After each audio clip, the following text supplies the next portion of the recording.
Women Wing by Farron. Chapter 11. The Next Avenger. Indiana Jones opened his eyes. Instead of the dark, cramped chamber of the Temple of Shadows' inner sanctum, or the confusing phantasmagoria of the two temples in the throes of conjunction, he was in the polished, high-ceilinged temple of the Temple of Light. The golden rays of the morning sun streamed in through the open skylight, cleared out the artifact in Indy's hand. Looking down at the medallion, Indiana nearly dropped in surprise. Instead of the shining half-disk of the medallion in light, or the dark shape of the medallion in shadow, he held both joined seamlessly as one. The archaeologist turned the combined artifact over in his hands, examining it from every angle. From all available evidence, it was an unbroken whole and had always been. The same couldn't be said for the Temple of Light. Silver Trial's destructive magic had torn through the twin temples, rending asunder architecture that had lasted for centuries. Indiana Jones frowned, worrying for a moment that he might be trapped after all. But the tunnel Daring Do had used was every bit as real for him here as it was in the sanctuary stuck their twin. Sparing one last glance at the empty chamber, Indiana bent low and climbed into the secret passage. Crawling through the bowels of the Temple of Light, Indiana found himself searching his mind like a child, scraping the tongue over its unaccustomed gap left by a lost tooth. His brain felt as if a heavy weight had been lifted from it. The alien memories of Daring Do were gone, and in some ways it was a relief. But a part of the archaeologist almost missed a rare opportunity to experience firsthand even the echoes of a new and unfamiliar civilization. Fortunately for Indiana, the effects of the consumption seemed to be at an end. No invisible but still lethal traps awaited the archaeologist as he moved cautiously through the temple's corridors, revolver at the ready. Even the soldiers and their local allies seemed to abandon the entryway, leaving their dead sprawled on the blood-stained floor. Indiana Jones grimaced and waded carefully through the bodies, grateful that he was not among them. The steps of the temple light were still cool despite the warm sun, as Indiana Jones took a seat outside the right temple gates. Indy thought about the weight of the combined medallion of light and shadow in the pocket of his well-worn jacket. It would probably be a good idea to get it back to the States as soon as possible. Even with Jägermeister dead, the Nazis doubtless had other agents they would use to try to retrieve their prize. A flicker of movement made Indiana glance momentarily to his left. Oh, Daring was here. He looked back over the valley and wait. What? Dr. Jones nearly gave himself whiplash, looking back for the Pegasus. But she was gone, even as he had been there in the first place. The archaeologist chuckled. He must be tired. Come to think of it, it'd probably be a while before Marshall College would be able to secure funds to get Indiana Jones out to this area of the world again. It'd be insane to waste a rare chance to investigate rumors he heard about some of the Tibetan monasteries to the northeast. Adjusting his fedora, Indiana stood in his struts. With a smile on his face, he walked down the steps of the Temple of Light and treads down the mountain paths and onward towards the next adventure. Daring Do opened her eyes, wincing as he scented the tang of blood and death in the air. Something near the edge of the chamber whined and rubbed his face. It was Flint. The wrappings on his shoulders stained red by the slowly bleeding wound. Hey, Flint! Daring called in greeting. The diamond dog nearly fainted in surprise, although that might have been more due to blood loss. Daring Do! Come on. I told Indy I'd get you out of here. Let's go, the mayor declared to her. Daring went to tuck the medallion's shadow back under her pith helmet, but stopped and stared. Where before she held only half of the twin artifacts, now the Pegasus had the complete set. The two medallions formed a single plate-sized disc of metal, somehow seamless despite having been split down the middle in its dark and light halves. Daring to examine the joint artifact for a moment, and glanced around the chamber. The low, claustrophobic room was unquestionably the inner shrine of the Temple of Shadow, without any of the strains of distance caused by whatever arcane disturbance had joined the two temples partially into one. The mayor shook her head. Magic, eh? Maybe some pony back in Camelot could make sense of it all. With the diamond dog following, Daring climbed back into the tunnels used by the trap maintenance pony. The dazed unicorn was still there once he came out on the other end. He glanced nervously at the emergency venturer. Hello, miss. My name is Sprocket. Sorry about the mess. We'll have this cleaned up and the temple working all day again soon. Can you come back in a week or so? Maybe, Daring allowed. Actually, I wanted to discuss booby traps with you. Oh, I haven't had a chance to reset the traps yet after some idiot set them all off.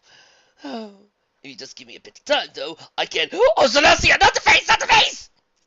Several very satisfying minutes later, Daring left the battered sprocket behind and helped a limping foot wade through the cards of the cemetery entryway. The mismatched pair paused at the steps of the temple, looking out over the early morning and the vista of the Ritzbacks. Daring sighed. It was good to be back on somewhat familiar ground. A shifting shadow to Daring's right made her turn in that direction. For a heartbeat, she could swear she saw the grizzled features of Indiana Jones as he rested on the steps. And then the image was gone. Flint, did you see anything? What Daring mean? The diamond dog asked. Cocky said, "We'd see lots of things." Never mind, sighed the mayor. It's probably a trick of the light. On the bright side, though her mind was playing tricks on her, wasn't doing it with somebody else's memories anymore. Once again, she could be certain that the pen's offense she was dredging up were hers and hers alone. Although, now that she thought about it, Daring to somewhat regretted never getting the chance to visit America, or Germany, or the other places sequenced in Indiana's memories. So, where Daring go now? Inquired Flint. He stretched and straightened. The natural resilience of a diamond dog was doing wonders for his alertness, despite the continued throbbing of his shoulder wound. Well, obviously, Daring trailed off. Her usual answer would have been something like on to the next adventure, but the Pegasus felt tired. Dead tired. She pulled out the combined medallion light shadow again, looking contemplatively onto its reflective surface. Maybe I'll take this thing back to Canterlot. Daring says she slowly slotted the place in her head. Let me see about putting some of the stuff I collected into a museum.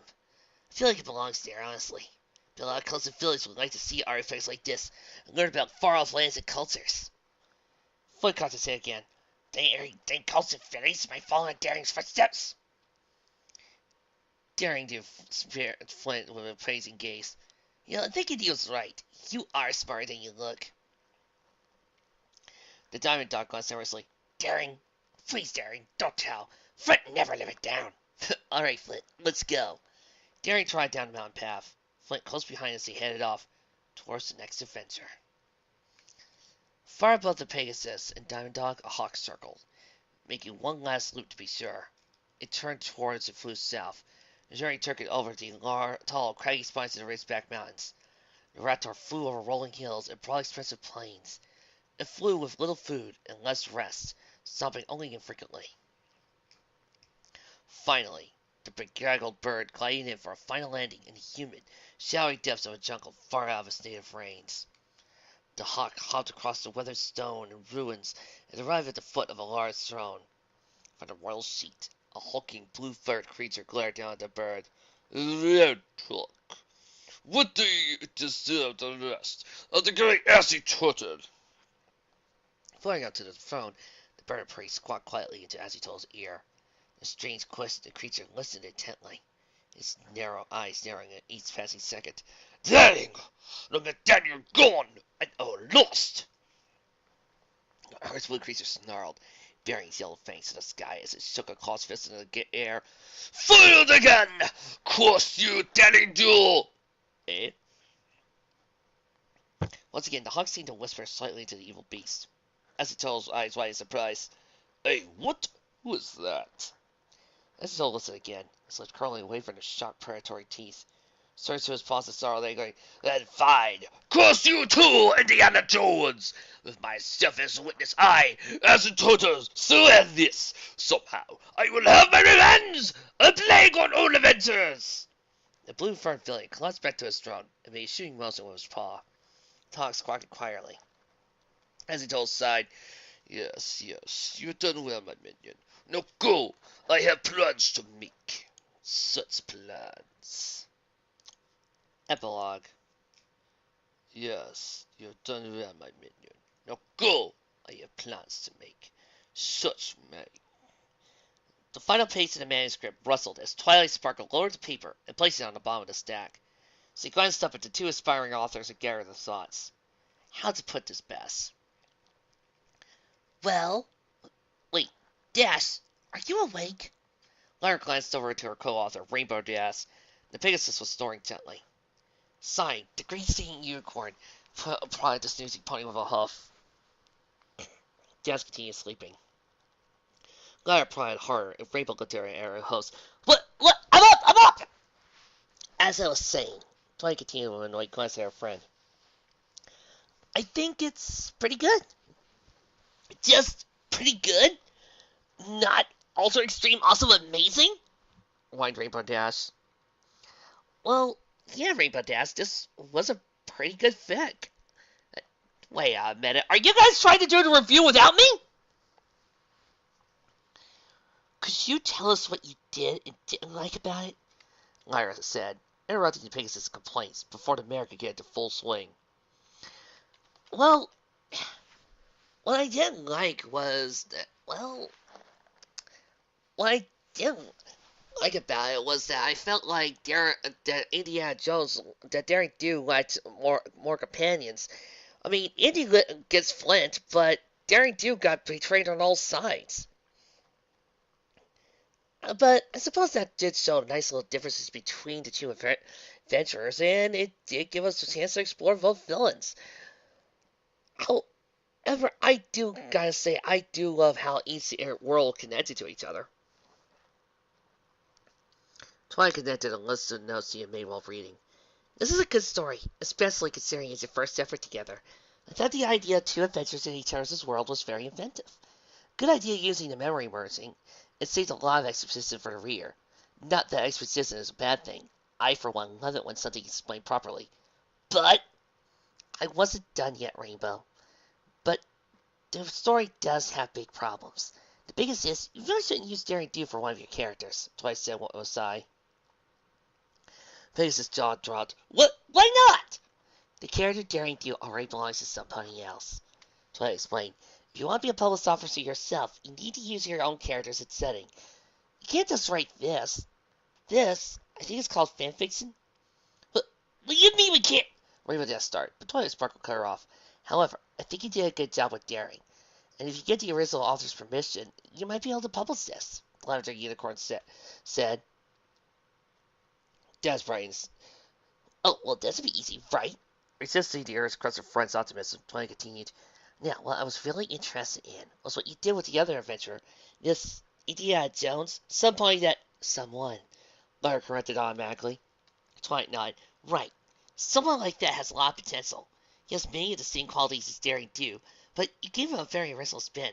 I like the idea of a college professor of archaeology using his knowledge in the field for the betterment of mankind. You would, chuckled Rainbow Dash. Was there anything you thought we could prove about Indiana Jones? Lara asked, smiling eagerly. So Twilight liked her character. Consulting her notes again, Twilight paused for a moment. If you're looking for constructive criticism, Lyra, there's not a good to say on Indiana himself. He's quite the stallion, man, but his villains, the nasties. Nazis, you mean? Eras interrupted. Right. Incidentally, Nazi and nasty, nice pun, girls. Very clever. Anyway, they seemed a little flat, honestly. The idea of a militaristic society bent on global domination is a good place to start, but you really didn't bring in their motivations very much. Why do they want to rule the world? Who is this Hitler, and how does he differ from Himmler? Their names sound almost the same, so some readers will get confused. You might want to rename one of them, but that's just an assassin. Twilight struggled to put down her notes. Seeing the amateur author's expressions, she hurried ahead. This is a good first draft, though. Don't let my criticism discourage you. All right, Twilight. Thank you for your help. We'll be sure to credit you as an editor, Dash said. Yes, thank you, echoed Lyra as she levitated the manuscript and tucked it carefully into her saddlebags. The co-authors tried out the books in Branch's library in silence. It wasn't until the door was closed behind them that Rainbow Dash turned to Lyra with an annoying glare. I told you we should have done a ship fic instead! Those are always popular. Lyra rolled her eyes. Yes, and I'm sure every pony will want to read about the amazing romance between Daring Do and Princess Celestia's previously unheard of sibling. What was it you suggested again? A blue-pelted, rainbow-named alicorn named Chromatic Sprint? She's a perfectly legitimate and original character, Pegasus snapped. Way better than your stupid My Little Person, Lyle Hartman stories. Now you listen, you feather-brained... Lyra paused mid-snarl and took a deep breath, smoothing away the anger creases in her expression. Alright, fine. Look, do you want to keep going with this? Twilight gave us some input, at least, if we wanted to improve what we got. From that side, well, we did put a lot of work into it so far. I'll keep going with what you, if you will. See you next Wednesday? Make it Thursday. Bonbon and I had previous engagements on Wednesday. Lyra replied with a smile. Lucky. Anyway, those clouds are going to kick themselves. See you later, Lyra! In an instant, Rainbow Dazzle was airborne, soaring into the blue. The Pegasus, Lyra watched the Pegasus go. Well, that hadn't gone too badly. Maybe this Arthur thing was starting to work out for them after all. Now, if they could only come up with a good pen name to use when they published. Cue them credits! Like Twilight said, stealing my review, will you? Sorry. This fic was pretty enjoyable. Well, a little shorter than most that we've done on this show, it didn't need to be all that long. It was the perfect length for a good story and a great adventure. Like Twilight said, the use of exposition and memory reversing was perfect for all that.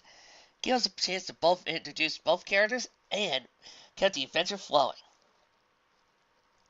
I also liked how we got to see how both were handling each other's worlds, and how it was perfectly in character for them to just go, and moved on.